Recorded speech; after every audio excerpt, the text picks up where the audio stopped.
আসসালামু আলাইকুম। আজকে আমি যে ভর্তা বা যে চাটনিটা দেখাবো এটা রিয়েলি এতই দুর্দান্ত, মাছ মাংস ফেল করবে যদি বাসায় একবার যদি ট্রাই করেন।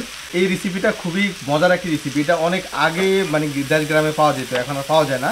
তো আজকে আমি আপনাদের সাথে শেয়ার করছি, জাস্ট সিম্পল কয়েকটা ইনগ্রিডিয়েন্টস দিয়ে এই রেসিপিটা তৈরি করতে পারবেন।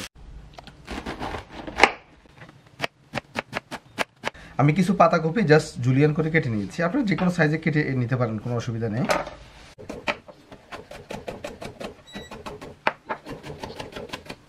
চার পাঁচটা পেঁয়াজ আমি জাস্ট জুলিয়ান করে রাফ কাট করে কেটে নিয়েছি।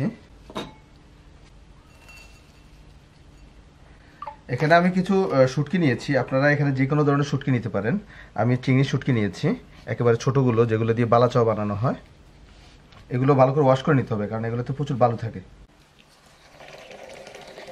এখানে আমি অল্প একটু সরিষার তেল দেবো, আর এই ভর্তাটা অবশ্যই সরিষার তেল দিয়ে করতে হবে, তা নাহলে কিন্তু ভালো টেস্ট আসবে না।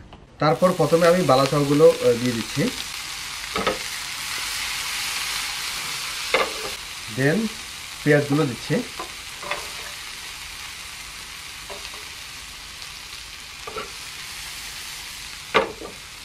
তারপর কাঁচামরিচগুলো দিচ্ছি,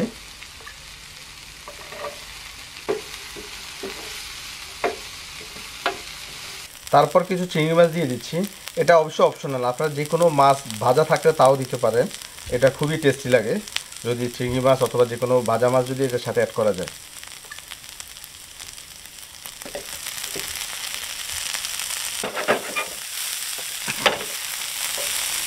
চিংড়ি মাছগুলো হাফ সিদ্ধ হয়েছে, কারণ আমি সেকেন্ড টাইম যখন কুক করবো এটা ফুল সিদ্ধ হয়ে যাবে।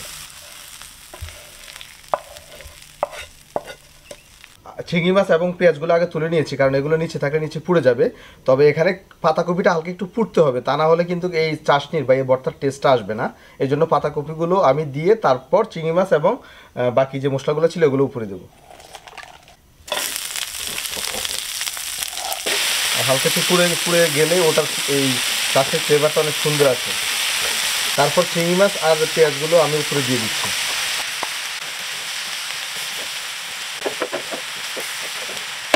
স্মেলটা যা আসছে না,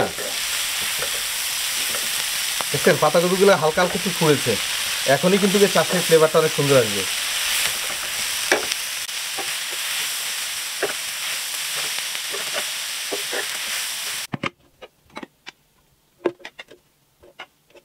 আপনারা এটা ব্লেন্ডও করতে পারেন, আবার আমি মনে করি যে বাটা দিয়ে যদি করেন তাহলে বেশি টেস্ট পাবেন। যেহেতু আমার এখানে বাটার অপশন নাই, এই জন্য আমি ব্লেন্ডে করছি।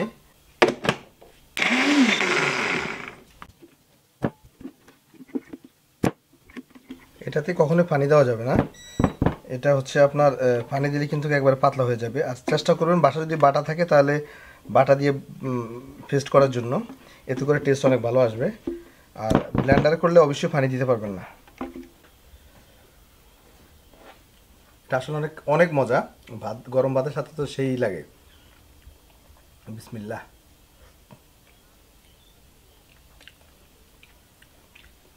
বিশ্বাস করেন, একবার বাসা ট্রাই করে দেখেন, তারপর আমাকে কমেন্টস করে বলবেন অনেক টেস্ট হয়েছে। তো আজকের ভিডিও এই পর্যন্তই, সবাই ভালো থাকবেন, আমার জন্য দোয়া করবেন। আল্লাহ হাফেজ।